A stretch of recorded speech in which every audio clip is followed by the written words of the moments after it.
India చైనాలు అమెరికాను తలదని మరి యుద్ధం చేస్తున్నాయి ఆఫ్రికన్ కాంటినెంట్లో. ఇప్పుడు ఇండియా చైనాలు పాలిటిక్స్ ఎలా ఉన్నాయంటే అక్కడ యూరోపియన్ యూనియన్ కంట్రీలు అమెరికా పాలిటిక్స్ అక్కడ పనిచేయడంలే.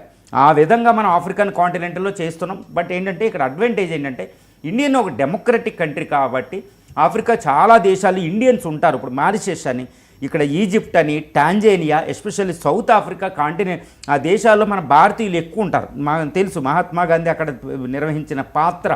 ఆ విధంగా అక్కడ చైనీస్తో పోలిస్తే ఇండియన్స్కి అక్కడ ఏదో స్వదేశం వెళ్ళినట్టు ఉంటుంది అనమాట. అడ్వాంటేజ్ ఈ మధ్యన భారతదేశం తీసుకుంటుంది. ప్రతి 2 సంవత్సరాలకి ఆఫ్రికన్ యూనియన్ పెడుతున్నాం.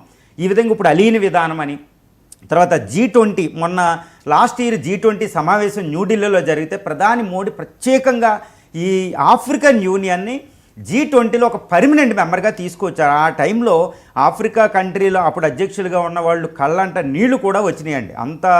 అంత ఎమోషనల్ అయ్యారనమాట. ఆఫ్రికాకి ఇండియాకి రిలేషన్షిప్ అనేది ఒక ఎమోషనల్ రిలేషన్షిప్, ఒక అద్భుతం భావోద్వేగంగా ఉంటుందన్నమాట.